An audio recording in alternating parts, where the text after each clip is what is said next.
Welcome back to module 2। पहला module I hope आपको अच्छा लगा होगा, आपने बेसिक्स को समझा होगा ऑप्शंस के बारे में। दूसरे मॉड्यूल में देखते हैं हम स्क्रीन पे देखते हैं हम क्या क्या आज सीखने वाले हैं मॉड्यूल 2 में। पहला पॉइंट है स्ट्राइक प्राइस और उनके 3 टाइप्स। स्ट्राइक प्राइस क्या होता है, कितने टाइप के होते हैं। दूसरी चीज है प्रीमियम वैल्यू क्या होती है। तीसरी एक्सपायरी डेट क्या है। कॉल ऑप्शन किसे बोलते हैं, पुट ऑप्शन किसे बोलते हैं। अप ट्रेंड क्या होता है, डाउन ट्रेंड क्या होता है। ऑप्शन ग्रीक्स क्या होते हैं जैसे थीटा एंड डेल्टा डिके। और last but very important stop loss क्या होता है। तो देखते हैं सबसे पहले हमारे पास क्या है, चलते हैं आगे। पहला चीज है स्ट्राइक प्राइस। स्ट्राइक का मतलब होता है किसी चीज को हिट करना।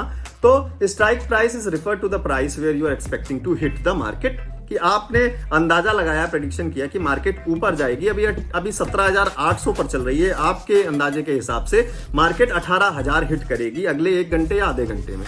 तो जो प्राइस आप बोल रहे हैं कि इस प्राइस तक जाएगी मार्केट, वो आपका स्ट्राइक प्राइस हो गया।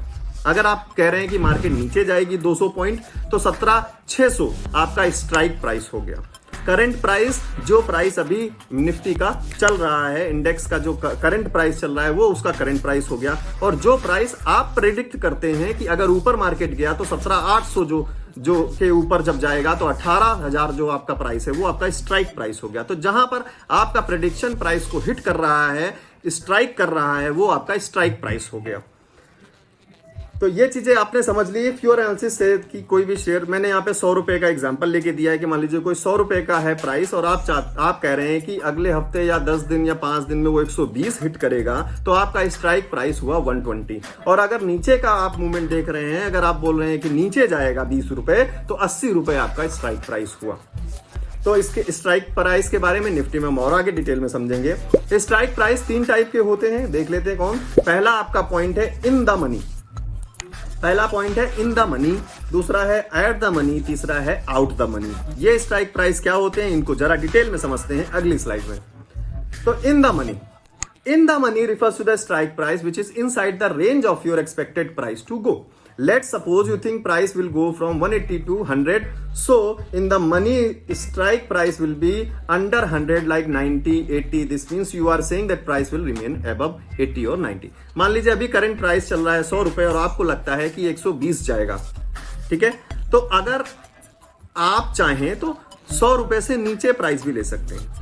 100 रुपए से नीचे प्राइस लेना मतलब 90 ले रहे हैं अगर आप स्ट्राइक प्राइस, तो आपके कहने का ये मतलब है, ये नहीं है अगर आप 90 स्ट्राइक प्राइस ले रहे हैं, ऑब्वियस सी बात है मार्केट ऊपर जा रही है तो आप कॉल ऑप्शन खरीदेंगे। 90 स्ट्राइक प्राइस का अगर खरीदते हैं तो वो इन द मनी क्यों हुआ, क्योंकि जिस रेंज की आप प्रेडिक्शन कर रहे हैं वो उसके नीचे है।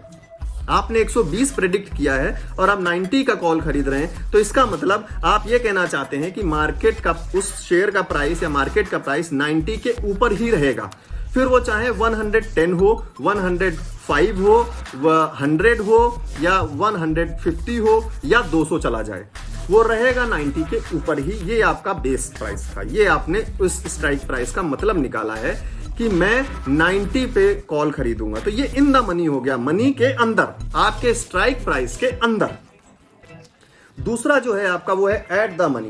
एट द मनी, जो करंट प्राइस चल रहा है बिल्कुल उसी प्राइस का आप स्ट्राइक प्राइस बाय करें। मान लीजिए 100 रुपए पर चल रहा है और आप 100 रुपए का ही स्ट्राइक प्राइस का कॉल ऑप्शन खरीद रहे हैं। कॉल क्यों खरीद रहे हैं, क्योंकि आपको लगता है मार्केट ऊपर जाएगी।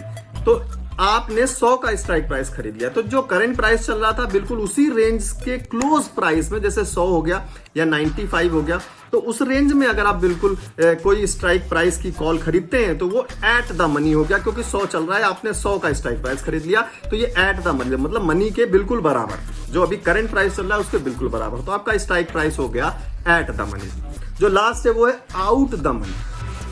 आउट द मनी कि मान लीजिए आप अभी करंट प्राइस चल रहा है 100, बट आपको जो है लग रहा है कि मार्केट 120 हिट करेगी, तो आप सीधे 120 का स्ट्राइक प्राइस खरीद लेते हैं। तो मार्केट अभी 100 चल रही है, आपने मार्केट के प्राइस के बाहर का खरीद लिया है, बाहर की रेंज का 120। 100 के ऊपर मतलब बाहर की रेंज, तो बाहर मतलब आउट द मनी, जो अभी मनी चल रहा है उसके आउट का स्ट्राइक प्राइस आपने खरीदा है, इसलिए 120 आपका out the money strike price हो गया। सेम चीज पुट में भी होगी। अगर आप 100 मार्केट प्राइस चल रहा है और आप कह रहे हैं 80 जाएगा, तो आप 110 का स्ट्राइक प्राइस खरीद लें, तो पुट में जो ऊपर का होगा वो इन द मनी हो जाएगा, बराबर का तो एट द मनी रहेगा ही रहेगा। अगर आपको लगता है 80 जाएगा, तो आप 100 अभी चल रहा है, आप 80 का प्राइस खरीद लें, तो वो उसका आउट द मनी हो गया, क्योंकि रेंज आपके प्राइस से बाहर चली गई नीचे की तरफ आपके एक्सपेक्टेशन के हिसाब से। तो आई होप आपको ये in the money, at the money, out the money समझ में आया होगा। आगे देखते हैं हमारे पास क्या है प्रीमियम वैल्यू। तो प्रीमियम वैल्यू जैसे इंश्योरेंस की मैंने बात की पहले मॉड्यूल में, तो जैसे आप इसमें इंडेक्स वैल्यू, जैसे premium value is the actual money you are going to pay for 1 unit of index you are trading. तो मान लीजिए निफ्टी में हम ट्रेड कर रहे हैं, तो निफ्टी का भी अभी मान लीजिए आप कोई भी स्ट्राइक प्राइस 18,000 का स्ट्राइक प्राइस का कॉल खरीद रहे हैं, जिसके लिए अगर आपको 100 रुपीज का प्रीमियम वैल्यू है वो आपको पे करना पड़ेगा। तो वो हो गया आपका प्रीमियम वैल्यू जो आप 1 यूनिट के लिए पे कर रहे हैं। तो जो मनी प्राइस, जो इन द मनी प्राइस होता है वो हमेशा महंगा होता है, एट द मनी एक मीडियम रेंज में होता है, और आउट द मनी सस्ता होता है। क्यों होता है आपको लाइव ले चलता हूं, आप आ जाइए स्क्रीन पे और मैं आपको दिखाता हूं। तो चलते हैं सीधे अपने चार्ट पे। मैं यहाँ आ गया हूँ, और जैसा का मान लीजिए आज जो डेट है वो है, आज की जो डेट है वो कुछ भी हो, आप मान लीजिए अगले पूरे मंथ का जो है, मान लीजिए मैं कोई भी अगले आज ही ट्रेड करना चाहता हूं और मैं कोई स्ट्राइक प्राइस लेना चाहता हूं। जैसा आपने देखा कि निफ्टी जो है अभी 17,585 पे है, और मैं अंदाजा लगाता हूं कि 17,800 निफ्टी जाएगा। तो मेरा अंदाजा जो स्ट्राइक प्राइस हुआ मार्केट के करंट प्राइस से बाहर हुआ, तो ये आउट द मनी है। और अगर मैं 17,300 का कॉल लूं, मतलब 17,300 के ऊपर मार्केट रहेगी, जो कि अभी भी है, और ऊपर जाएगी, तो भी मेरा जो है कंसोलिडेशन वो सही बोल रहा है, जो प्रेडिक्शन है वो सही रहेगा। तो तीनों को एक बार देख लेते हैं कि हमको कितना प्राइस पे करना पड़ेगा, ये हम देख लेते हैं। तो यहाँ पे मैंने 17,700 का जो कॉल है वो ऐड करके रखा हुआ है। इसके लिए देखते हैं कितना प्राइस करना पड़ेगा, स्क्रीन में देखते हैं। तो मैं इस पे बाय पे क्लिक करता हूँ, तो ये देखिए आपको एक प्रीमियम के लिए 59 रुपीज 50 पैसे आपको पे करने पड़ रहे हैं सिंगल यूनिट के लिए। तो आपको टोटल अमाउंट चाहिए 2975। ये आउट द मनी का कॉल था, क्योंकि अभी 17,585 चल रही है, आप 17,700 बोल रहे हैं, इसलिए वो आउट द मनी, मैंने बोला आउट द मनी सस्ता होता है। तो अब देख लेते हैं कि 17,700 जो 585 चल रहा है उसके लिए एट द मनी क्या होगा, 17,600, क्योंकि वो उस रेंज के बिल्कुल पास में है। तो 17,600 का मैं कॉल ऑप्शन आपके लिए ऐड करके दिखाता हूं अभी कि कितना उसके लिए हमें प्राइस पे करना पड़ेगा। ये 17,600 का कॉल है, और इसको मैं ऐड कर लेता हूं और मैं आपको दिखाता हूं कि उसके लिए कितना प्राइस पे करना पड़ेगा। तो ये देखिए 17,600 का जो है वो आपको जो है 101 रुपए का पड़ रहा है, क्योंकि 17,600 पहुंचना बहुत ही ज्यादा आसान है। अभी देखिए 17,585 मार्केट चल रही है, 17,600 कब टच कर जाए पता नहीं चलेगा 10 मिनट में, इसलिए ये चीज आपको महंगी मिल रही है। जो प्रेडिक्शन, जो चीज आपकी पूरे होने की चांसेस बहुत ज्यादा हैं, वो चीज आपको महंगी मिलेगी, और जिन प्रेडिक्शंस के पूरे होने के चांसेस बहुत कम हैं वो आपको सस्ता मिलेगा। ये चीज आप ध्यान रखिएगा। तो अब देख लेते हैं, तो इन द मनी कितना महंगा मिलेगा वो देख लेते हैं। सबसे पहले तो इन द मनी हमारे लिए क्या प्राइस हुआ, अगर 17,585 चल रहा है तो 17,400 या 17,300 हमारे लिए इन द मनी हुआ। तो 17,400 का मैं आपको कॉल ऑप्शन बाय करके दिखाता हूं अगले टारगेट के लिए। ये देखिए 17,400 का आपको जो कॉल ऑप्शन मिल रहा है 238 रुपए का मिल रहा है। तो आपने डिफरेंस देखा तीनों में। ये चीज समझना बहुत जरूरी है कि in the money, out the money और एट द मनी में क्या फर्क है। तो आई होप ये चीज आप समझ पाए होंगे। क्योंकि ये इतना महंगा क्यों है, क्योंकि 17,400 के ऑलरेडी मार्केट ऊपर है 17,585 पे, और आप बिल्कुल सेफ खेल रहे हैं। आप बोल रहे हैं 17,400 का स्ट्राइक प्राइस ले लूंगा मैं, और 17,400, इसका मतलब हुआ कि 17,400 के ऊपर ही मार्केट रहेगी। तो अगर मार्केट 17,500 भी आती है तो भी आपकी स्ट्राइक प्राइस वैलिड है, और आपने जो बोला था वो वैलिड है, इसलिए ये चीज आपको बहुत महंगी मिल रही है। तो जो चीज होने के चांसेस बहुत ज्यादा हैं वो आपको बहुत महंगा मिलेगा, और जिनके चांसेस बहुत कम है वो आपको बहुत सस्ता मिलेगा। तो ये चीज हो गई। अब देखते हैं हमारे आगे हमारे पास क्या है। प्रीमियम वैल्यू आपने देख ली, प्रीमियम वैल्यू के बारे में आपने समझ लिया। अब आगे देखते हैं हमारे पास अगला पॉइंट क्या है।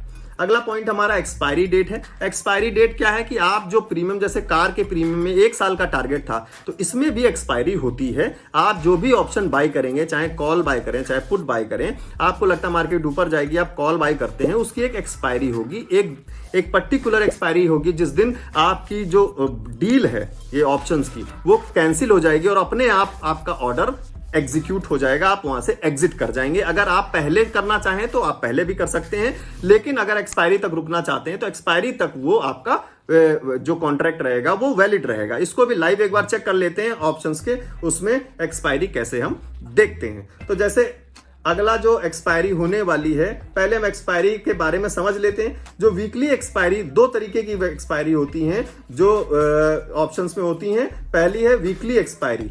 वीकली एक्सपायर आप चाहे जब बाई करें, वीकली एक्सपायरी में आपका कॉन्ट्रैक्ट जो एक्सपायर होगा वो अगले थर्सडे को एक्सपायर होगा। ये ध्यान रखिएगा, इंपॉर्टेंट पॉइंट है, थर्सडे को ही एक्सपायरी होती है। निफ्टी और बैंक निफ्टी कोई भी इंडेक्स है, उसकी एक्सपायरी ऑप्शंस की थर्सडे को ही होती है। तो अगर आप वीकली, एक हफ्ते का अगर कॉल या पुट खरीद रहे हैं तो वो अगले थर्सडे को अपने आप एक्सपायर हो जाएगा। उससे पहले आप एग्जिट करना चाहें तो कर सकते हैं कभी भी। बाकी एक मंथली एक्सपायरी होती है जो हम पूरे मंथ के लिए बाय करते हैं, तो वो भी थर्सडे को ही एक्सपायर होगा, लेकिन मंथ के सबसे लास्ट थर्सडे को उसकी एक्सपायरी होगी। तो वीकली में अगले थर्सडे को एक्सपायर हो जाएगा वीक के, और मंथली में मंथ के सबसे लास्ट थर्सडे को एक्सपायर होगा। तो ये एक्सपायरी आप ध्यान रखें, ये बहुत इंपॉर्टेंट चीज है। अगला पॉइंट देखते हैं क्या है, कॉल एंड पुट। तो ये तो सिंपल है, अगर आपको लगता है मार्केट ऊपर जाएगी तो हम कॉल खरीदते हैं, और अगर मार्केट नीचे जाएगी हमको लगता है तो हम पुट खरीदते हैं। Up trend and down trend क्या होता है? अप ट्रेंड, अप मतलब ऊपर की तरफ, मार्केट का प्राइस लगातार ऊपर बढ़ता चला जा रहा है, तो ये एक लगातार ऊपर जाना मतलब हुआ अप ट्रेंड। ट्रेंड मतलब कि मार्केट का किस तरीके से मूड चल रहा है, पीछे से वो कैसे चलती चली आ रही। तो मार्केट अगर लगातार ऊपर चलती चली जा रही है तो ये एक अप ट्रेंड हुआ। दूसरी चीज, अगर मार्केट लगातार नीचे गिर रही है, उसका प्राइस लगातार नीचे गिर रहा है, तो वो एक डाउन की तरफ, डाउन साइड जा रही है, इसलिए उसको हम डाउन ट्रेंड बोलते हैं। अगली चीज लॉट साइज। लॉट साइज जानना बहुत जरूरी है। जैसे कि आप जानते हैं शेयर्स में आप मिनिमम 1 शेयर खरीद सकते हैं, और लॉट में जैसे निफ्टी हो गया या बैंक निफ्टी के जो इंडेक्स हैं, इसमें लॉट्स हमको खरीदने पड़ते हैं। लॉट मतलब कुछ set of shares, set of units. तो जैसा कि आप देख पा रहे हैं, यहां लिखा है निफ्टी का एक लॉट में 50 यूनिट कम से कम आपको खरीदने पड़ेंगे। अगर एक यूनिट 10 रुपए का है तो कम से कम 500 रुपए आपको लगाने पड़ेंगे। एक यूनिट का प्रीमियम अगर 100 रुपए है तो कम से कम 50 आपको खरीदने पड़ेंगे, मतलब 5000 का इन्वेस्टमेंट करना पड़ेगा। बैंक निफ्टी में 25 का लॉट होता है, एक लॉट 25 यूनिट का होता है, तो अगर 100 रुपए का एक प्रीमियम है किसी बैंक निफ्टी के कॉल या पुट का, तो आपको 2500 रुपए लगाने पड़ेंगे। ये चीज आप ध्यान रखिए कि आपको एक लॉट मिनिमम लेना पड़ेगा। मल्टीपल आप आगे ज्यादा चीज लेना चाहते हैं, तो अगर निफ्टी में एक लॉट 50 का है तो आप अगला 2 ही लॉट ले सकते हैं, मतलब 50 की जगह आपको फिर अगला 100 लेना पड़ेगा, फिर 150, फिर 200, फिर 250, 300 ऐसे। सेम चीज बैंक निफ्टी में, पहला लॉट आप 25 लेंगे, तो अगला आप ज्यादा लेना चाहते हैं तो आप 50, 75, 100, 125, 150, इस हिसाब से आपको लॉट्स में यूनिट्स को बाय करना पड़ता है। आगे देखते हैं क्या है हमारे पास। आगे हमारे पास बहुत इंपॉर्टेंट चीज है, ये बहुत जरूरी चीज है, आपको लॉस से हमेशा बचाएगा। इसको बोलते हैं स्टॉप लॉस। स्टॉप लॉस क्या है? Stop loss is the strike price where you exit your position if your trade is going against you. मान लीजिए आपने कोई ट्रेड लिया और उसी टाइम आपने एंट्री गलत ली थी और मार्केट उल्टी हो गई। मान लीजिए आपने बोला था मार्केट ऊपर जाएगी और मार्केट, आपने ट्रेड ली, थोड़ी देर बाद मार्केट नीचे जाने लगी, आपके ट्रेड प्रेडिक्शन के अगेंस्ट चली गई। तो अगर वो नीचे जाने लगी तो बहुत तेज नीचे जाने की वजह से आपका पूरा पैसा लॉस में जा सकता है। तो हम पहले से ही, अगर मान लीजिए हमने 100 रुपए पे कोई प्रीमियम बाई किया है और हमने बोला 120 होगा, ये मार्केट ऊपर जाएगी, मान लीजिए वो 102, 103 जाती है, तो आपको प्रॉफिट होगा। और उसके बाद वो ट्रेंड उल्टा हो गया और मार्केट अगेंस्ट चली गई, तो जैसे ही नीचे 98, 99, 97, 96 जैसे जाएगी, आपको लॉस होना शुरू हो जाएगा। तो आप हमेशा क्या करें, it is the amount of loss you can bear if you trade against you. अगर मार्केट आपके अगेंस्ट चली जाती है, कोई भी ट्रेड लेने से पहले आपके पास रिस्क और रिवॉर्ड दोनों का आपका मैनेजमेंट होना चाहिए कि मैं 100 रुपए के प्रीमियम पे सिर्फ 5 रुपए का लॉस ले सकता हूं अगर मार्केट मेरे अगेंस्ट गई तो 5 रुपए के हिसाब से 95 आपका स्टॉप लॉस होना चाहिए। आप अपना स्टॉप लॉस प्लेस करेंगे तुरंत ट्रेड लेने के बाद कि 95 से नीचे मैं इसको नहीं रखूंगा, 5 रुपए का लॉस मैं सिर्फ बियर कर सकता हूं। तो 95 जैसे ही मार्केट आएगी आप उस ट्रेड से बाहर निकल जाएंगे और आपको 5 रुपए का ही लॉस होगा। अगर आप रुके रहेंगे तो हो सकता है वो 50 तक चला जाए, आपको आधा पैसा आपका लेके चला जाएगा वो।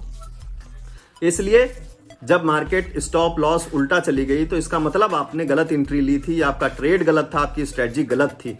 उससे बचने के लिए स्टॉप लॉस लगाना बहुत जरूरी है। If you have to always keep in mind that this much percentage I can bear a loss। आपको हमेशा परसेंटेज या अमाउंट में आपको हमेशा अपने दिमाग में लेके चलना है कि मैं इतना लॉस बियर कर सकता हूं। जितना आप लॉस बियर कर सकते हैं उसका स्टॉप लॉस जरूर से जरूर लगाएं। बड़े लॉस से बचने के लिए स्टॉप लॉस जरूर लगाएं। इस चीज को अपने दिमाग में बिठा लें कि बिना स्टॉप लॉस के मुझे कोई भी ट्रेड नहीं लेनी है। बहुत जरूरी है आपके लिए। एक अकाउंट साफ होने में सिर्फ 5-10 सेकंड लगते हैं। अगर एक बड़ी कैंडल बनी, आपने अप ट्रेंड का लिया था कॉल और अगली रेड कैंडल एक इतनी बड़ी बन गई तो आप 5 सेकंड में पूरा पैसा गायब हो जाएगा और आप ट्रेड एग्जिट करने का आपको मौका नहीं मिलेगा। इसलिए अगर स्टॉप लॉस पहले से लगा के चलेंगे तो ट्रेड अपने आप उस प्राइस पे एग्जीक्यूट हो जाएगी और आप बड़े लॉस से बच जाएंगे। अगला देखते हैं हमारे पास क्या है। तो इस मॉड्यूल में इतने बेसिक टर्म्स या आपको जो जरूरी टर्म्स थे ऑप्शन ट्रेडिंग को समझाने के लिए मैंने इसमें डिटेल में बोले। अब मिलता हूं मैं आपसे अगले मॉड्यूल में हम थीटा, डिके, ग्रीक्स और इन सब चीजों के बारे में सीखेंगे जो बहुत जरूरी है, बहुत इंपॉर्टेंट है। आई होप आपको ये सारी नॉलेज आपको अच्छी लग रही होगी। आप बहुत सारी नई चीजें आज सीख रहे होंगे। जो बिगनर्स हैं उनको बहुत सारी नई चीजें पता चल रही होंगी जो उनको ट्रेड में बहुत ज्यादा हेल्प करने वाली हैं। आगे मॉड्यूल्स में बहुत सारी चीजें आने वाली हैं। अभी स्ट्रेटजीज आएंगी, कैंडल्स आएंगे, चार्ट्स आएंगे और ट्रेडिंग साइकोलॉजी सबसे लास्ट में जो बहुत इंपॉर्टेंट है आपके माइंड को कंट्रोल करने के लिए। मिलता हूं मैं आपसे नेक्स्ट मॉड्यूल में विद ग्रीक्स।